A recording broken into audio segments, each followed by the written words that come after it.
తాకట్లో ఉన్న మీ బంగారాన్ని విడిపించి ఆ రోజు ఆన్లైన్ రేటుకి కొంటాం. Sharma gold company. నమస్కారం, సుమన్ టీవీకి స్వాగతం. నేను మానస. ఈ రోజు మనతో పాటు ఉన్నారు ప్రముఖ కవయిత్రి, అలాగే విశ్వ నియమాల ప్రచారకురాలు డాక్టర్ లక్కరాజు నిర్మల గారు. వారితో మాట్లాడదాం. అమ్మ నమస్కారం. అమ్మ నమస్తే. అమ్మ, నేను ఇందాక మీతో మాట్లాడుతున్నప్పుడు భార్యాభర్తల గొడవల గురించి విన్నాను. యాజ్ ఏ ఫ్యామిలీ కౌన్సిలర్గా, అంటే చాలా మంది కోర్ట్ కేసెస్లో ఫ్యామిలీ కోర్టులోనే చాలా బిజీగా ఉంటున్నారు, ఎక్కువ కేసులు పెండింగ్లో ఉంటున్నాయి అంటున్నారు. కాబట్టి నేను ఈ క్వశ్చన్ అడుగుతాను.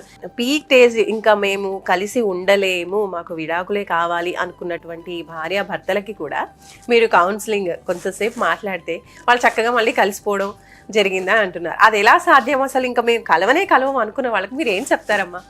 ఎస్, భార్యాభర్తల గొడవలు అడగకే బాబు, నాకు నిజంగా భయం వేస్తుంది బాబు. ఒక అమ్మాయి లండన్ నుంచి ఫోన్ చేసింది, పొద్దున 6 నుంచి రాత్రి 6 వరకు మాట్లాడింది, చెప్తూనే ఉంది. ఇంకొక అమ్మాయి కావాలి నుంచి ఫోన్ చేసింది మొన్న, 4:30 నుంచి మొదలు పెడితే రాత్రి 9 వరకు మాట్లాడింది. ఎందుకురా నువ్వు ఇంతగానో చెప్తున్నావు ఈ భార్యాభర్తల కేసులు? నాకు చెప్పకండి అని ఇప్పుడు 5,000 పెట్టాను, 5,000 పే చేయండి, అప్పుడు నేను మాట్లాడతా అంటున్నాను. మరి ఏం చేయాలి తప్పించుకోవడానికి? ఎందుకో చెప్తాను. మీరు భార్యాభర్తలు ఇద్దరి అనుబంధము, ఒక ఫ్యామిలీ కేసు వచ్చింది నా దగ్గర. వాళ్ళు 3 ఏళ్ల నుంచి కొట్లాడుకుంటున్నారు. విడిపోవాలని తెలియదు, కలవాలని తెలియదు. టీఆర్ఎస్ పార్టీ వాళ్ళట, టీడీపీ పార్టీ వాళ్ళట, ఇక్కడ నుంచి బస్తీ లీడర్లట, గల్లీ లీడర్లట, ఆడ పంచాయతీ పెడుతున్నారు, ఈడ పంచాయతీ పెడుతున్నారు, ఆడ పంచాయతీ పెడుతున్నారు. మా ఫ్రెండ్ వచ్చింది, ఒక ఆమె సులోచన అని ఉంటుంది. రా మేడం, మీరు వచ్చి రండి మా పంచాయతీలు అవుతున్నది, అది ఎక్కడ తెగదు ముడిపడదు, మీరైతే కరెక్ట్గా చెప్తారు, మీరు రండి అని నన్ను తీసుకొని పోయింది. కారులో నేను వెళ్ళాను. అక్కడ ఈడో 100 మంది ఉన్నారు, ఆడో 200 మంది ఉన్నారే బాబు, వాళ్ళు గయ్య గయ్య గయ్య గయ్య గయ్య గయ్య అరుచుకుంటున్నారు. అసలు సంగతి ఏంటా అనుకున్నా. అందరినీ చెప్పిన చూప్ మాట్లాడ, నన్ను పిలిచినావు కదా, నేను మాట్లాడాలా, మీరు మాట్లాడతారు, చూప్ మాట్లాడ.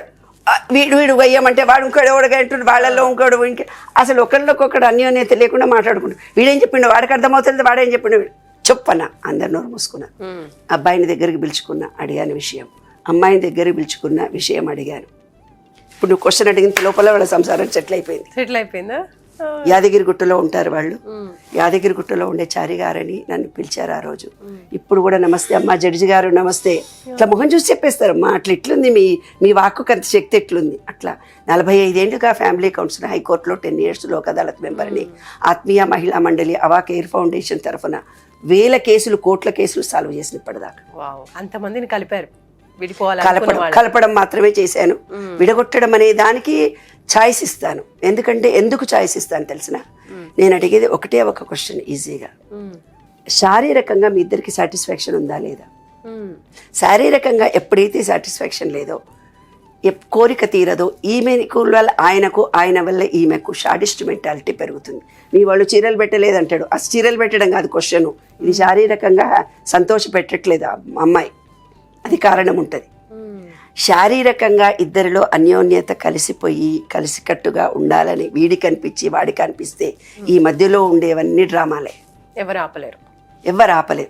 ఇప్పుడు గొడవ ఎందుకు జరుగుతుంది? అమ్మగోడు మంచోడుగాడు, చీరలు పెట్టలేదా అన్నది, మా అత్తిది అనేది, మా ఆడబడిచిది. ఎందుకంటది ఈ భర్తతో ఈ అమ్మాయి ఎప్పుడైతే సాటిస్ఫై కాదో అప్పుడు ఇవన్నీ బయటికి తీసుకొస్తుంది.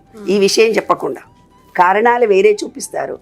భార్యాభర్తల కలయిక అనేది శారీరకంగా ఇద్దరికి సాటిస్ఫాక్షన్ కలగాలి. కలుగుతున్నదా లేదా ముందు ఈ అమ్మాయిలో లోపం ఉందా, ఈ అబ్బాయిలో లోపం ఉందా, 2 మాటల్లో తెలిసిపోతుంది నాకు. ఇప్పుడు చాలా మంది కోర్ట్ కేసెస్ వరకు వెళ్తున్నారు, విడాకుల వరకు వెళ్తున్నారు కదమ్మా. సో అందరూ మిమ్మల్ని కలవకపోవచ్చు, కానీ పేరెంట్స్కి కూడా ఉంటుంది. అంటే ఏంటి ఇలా విడిపోవడానిక మనం కలిపింది? ఎంత అంగరంగ వైభవంగా చేస్తూ ఉంటారు పెళ్ళిళ్ళు, అసలు కోట్లు ఖర్చు పెట్టి. మరి ఆ స్టేజ్ వచ్చినప్పుడు పేరెంట్స్కి కూడా బాధ అనిపిస్తూ ఉంటుంది. అలాంటప్పుడు పేరెంట్స్ ఏం చేయొచ్చు? అంటే మీరు పేరెంట్స్కి కావచ్చు, ఆ భార్య పేరెంట్స్కే చెప్తాను, తల్లుల్లారా నమస్తే, మీరు పిల్లల జీవితాలతో ఆడుకోకండి. ఆ వియ్యాల వారి మీద ఏదో సందర్భంలో వాళ్లకు వీళ్లకు ఆర్గ్యుమెంట్లు వచ్చి గొడవలు జరుగుతాయి. వాళ్ళేదో వీళ్ళని గౌరవించరు, వీళ్ళేదో సందర్భంలో వాళ్ళని చూడరు. వాళ్ళ ఈగోల గురించి వీళ్ళిద్దరు సంసారం చెడగొడతారు. వాళ్ళ అమ్మ ఇట్లన్నదిరా, వాళ్ళ నాయన ఇట్లన్నదిరా అని గొడవలు పెట్టి మంచిగున్న భార్యాభర్తలు చెడగొట్టేది ఈ ఫ్యామిలీ ట్రెడిషన్స్, ఫ్యామిలీ మూఢ విశ్వాసాలు. కాబట్టి భార్యాభర్తలు ఇద్దరిని, ఒక ముసలాయన నాకు ఫోన్ చేశాడు, ఒక ముసలాయన రీసెంట్గా కుక్కట్పల్లి నుంచి ఫోన్ చేశాడు.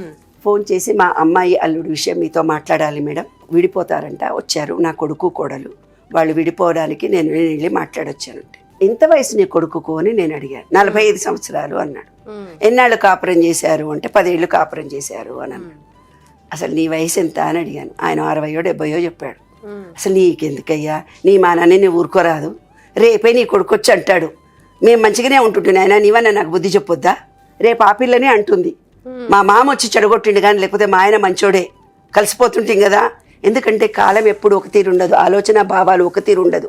ఈ వేవ్స్లో అనంత విశ్వంలో విశ్వ చైతన్యంలో మనుషుల భావాలు ఆలోచనలు మారిపోతూ ఉంటాయి. ఎప్పుడైతే ఆలోచనలో మార్పు వచ్చిందో అప్పుడు మళ్ళీ నా మొగుడు కావాలనిపిస్తుంది. అంటే ఆయన కళ్ళ నీళ్ళు పెట్టుకొని ఏడ్చేశాడు. మీరు ఎందుకు ఏడుస్తున్నారండి, నేను చెప్పిన దానికంటే నువ్వు ఒక దేవతలా కనిపించావమ్మా నాకు అన్నాడు. ఎందుకండి అంటే నా కొడుకు ఆ పిల్లని పెళ్లి చేసుకొని నాతో మాట్లాడలేదు 40 ఏళ్ల నుంచి. ఇప్పుడు మాత్రము యుఎస్ నుంచి వచ్చి విడిపోయి 13 ఏళ్ల కొడుకు 10 ఏళ్ల కొడుకు ఉన్నారు, వాళ్ళకి పిల్లలు కూడా ఉన్నారు. పిల్లల్ని నా దగ్గర వదిలిపెట్టి ఇప్పుడు మాట్లాడుతున్నాడు కొడుకు.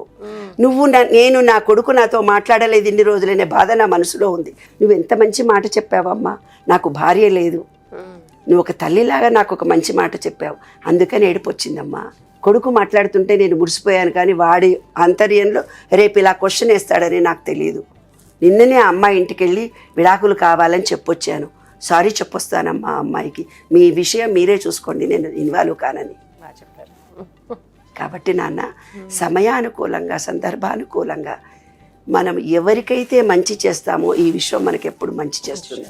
ఎవరినైతే ఒక కూతురి సంసారం మనం చెడగొట్టుతామో, ఒక అల్లుడిని ఇబ్బంది పెడతామో, లేదు ఒక కోడల్ని ఒక కొడుకును బయటి ఫ్రెండ్ బాగున్నారని మనం చెడగొడతామో మాటల ద్వారా, మన జీవితం కూడా మనం ఎప్పుడో తప్పనిసరిగా మోసపోతాం. ఈ విశ్వం అనుకుంటుంది మనం చేసేదే కరెక్ట్ అనుకుంటుంది. నువ్వు వాడిని చంపుదామనుకున్నావా, వాడిని తిట్టాలనుకున్నావా విశ్వానికి తెలీదు. నీవు పదే పదే ఏది ఆలోచిస్తున్నావు అదే నీ జీవితం అనుకోండి, నీ జీవితానికి అదే ఇస్తుంది, అదే విశ్వ నియమం. కాబట్టి మీ తల్లిదండ్రులారా మీరు మీ జాగ్రత్తల్లో మీరు ఉండండి. పిల్లలారా మీరు తెలివైన వాళ్ళు, మీరు ఆలోచించుకోండి. అతనితో జీవితం చాలా కష్టంగా ఉంది, నా ప్రాణానికి హాని, మానసికంగా ప్రశాంతత లేదంటే విడిపోండి. అమ్మాయి వల్ల నాకు ప్రశాంతత లేదు అనుకుంటే విడిపోండి. ఎప్పుడైతే శారీరకంగా మీ ఇద్దరికి సుఖం ఉన్నా, శారీరకంగా బాగుండి ఈ ఫిజికల్గా ఉండే ఇవన్నీ అడ్జస్ట్ కాగలుగుతారు.